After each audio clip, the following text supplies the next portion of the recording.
So ఈ వార్త ఇట్లా ఉంటే పాక్ యూట్యూబ్ ఛానల్స్ బ్యాన్. భారత ప్రభుత్వం కీలక నిర్ణయం. మొత్తంగా 16 ఛానళ్లపై నిషేధం.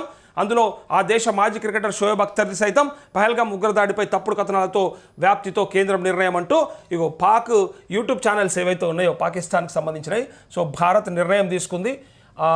16 ఛానల్స్ని నిషేధించింది. ఎందుకోసమంటే వీళ్ళు చేసినటువంటి ఆ పహల్గామ్ దాడికి సంబంధించిన వాళ్ళ కథనాలు ఎట్లుంటాయంటే పూర్తిగా వాళ్ళని సమర్థిస్తున్నట్టుగా కనిపిస్తుంది. కాబట్టి ఆ ఛానల్స్ నిషేధిస్తున్నట్టుగా చెప్తున్నారు. అలా షోయబ్ అఖ్తర్ది కూడా మీకు తెలుసు కదా, బౌలర్ షోయబ్ అఖ్తర్ది కూడా తీసేసినట్టుగా ఇగో ఆ ఛానల్ని కూడా. సో పహల్గామ్ ఉగ్రదాడి తర్వాత పాకిస్తాన్పై భారత్ తీవ్ర చర్యలు తీసుకుంటున్న విషయం తెలిసిందే. తాజాగా పాక్కు చెందిన 16 యూట్యూబ్ ఛానళ్లపై భారత్ నిషేధం విధించింది. అందులో పాక్ మాజీ క్రికెటర్ షోయబ్ అఖ్తర్ ఛానల్ కూడా ఉంది. క్రికెట్కు రిటైర్మెంట్ ప్రకటించిన తర్వాత అఖ్తర్ కామెంటేటర్గా మారాడు. అలాగే తన యూట్యూబ్ ఛానల్ ద్వారా వరల్డ్ క్రికెట్పై తన అభిప్రాయాన్ని పంచుకుంటున్నాడు. అఖ్తర్ ఛానల్తో పాటు Dawn news, Samaa TV, ARY news, Geo news వంటి ప్రముఖ ఛానల్స్ను ఇండియాలో బ్లాక్ చేశారు. ఉగ్రదాడి నేపథ్యంలో ఇరు దేశాల మధ్య ఉద్రిక్తతలను రేకెత్తించే కంటెంట్ వ్యాప్తిని నియంత్రించడానికి భారత్ ఈ ఛానల్స్పై నిషేధం విధించింది. ప్రజలను తప్పుదారి పట్టించే కథనాలు, మతపరమైన విభజనలను ప్రేరేపించే ప్రయత్నాలు చేస్తున్నట్టుగా ఛానల్స్ను బ్లాక్ చేయాలని భారత హోంమంత్రిత్వ శాఖ సిఫార్సు చేసింది. ఇండియాలో బ్లాక్ చేసిన 16 యూట్యూబ్ ఛానల్స్కి మొత్తం 63 మిలియన్ల సబ్స్క్రైబర్స్ ఉన్నారు అంటూ ఇక్కడ చూసినరా.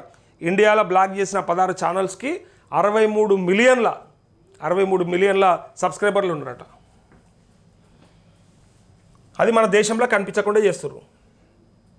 ఛానల్స్ ఒక్కటే కాదు, కేంద్రం చేయాల్సినటువంటి పని ఒక యూట్యూబ్ ఛానల్స్ను, ఒక మీడియాను, వీళ్ళనో వాళ్ళనో కంట్రోల్ చేస్తే సరిపోయేది కాదు.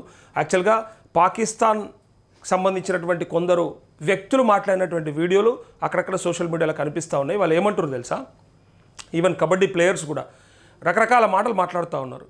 అసలు వైఫల్యం మీ దగ్గర పెట్టుకొని మమ్మల్ని అంటే మేము ఏం చేస్తాం, మీ భారత సైన్యం వైఫల్యం అని వాళ్ళు అంటుంటే మనకు ఇట్లా రక్తం మరిగిపోతూ ఉంది. ఆ దొంగలు మాట్లాడుతున్న మాటలు మేము చేసింది తప్పు అని చెప్తలేరు. ఏదేదో అంటారు కదా, ఎవడు చేసినా ఏ తప్పు చేసినా వాడు సమర్థించుకుంటాడు అన్నట్టు వాళ్ళు ఆ తప్పుని తప్పుగా చూడకుండా అసలు ఈ వైఫల్యం మీది అని చెప్తున్నట్టుగా కనిపిస్తున్న వీడియోలు చూస్తే ప్రజలు అంతా ఆగమైపోతూ ఉన్నారు.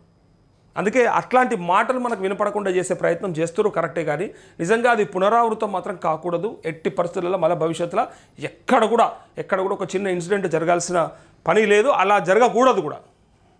అట్లా చెయ్యాలి మన సైన్యం. మరి అంత మాట వచ్చినాక మనకు అది ఎట్లా ఉండాలి, అసలు ఎంత సీరియస్గా తీసుకోవాలి ఆ విషయాన్ని. వాళ్ళు సింపుల్గా ఆ ఇండియన్ ఆర్మీ వైఫల్యం అని చెప్పిన తర్వాత ఇలా ఆర్మీ ఏం ఆలోచిస్తూ ఉంది, మరి ఎందుకు ఆ 180,000 మందిని రిక్రూట్ చేసుకోలేకపోయింది? ఆ రిక్రూట్మెంట్ ఎక్కువ జరిగి ఉంటే మరి ఇలా ఈ సమస్య రాకపోతుండే కదా. అది ఒకసారి ఆలోచించాలి.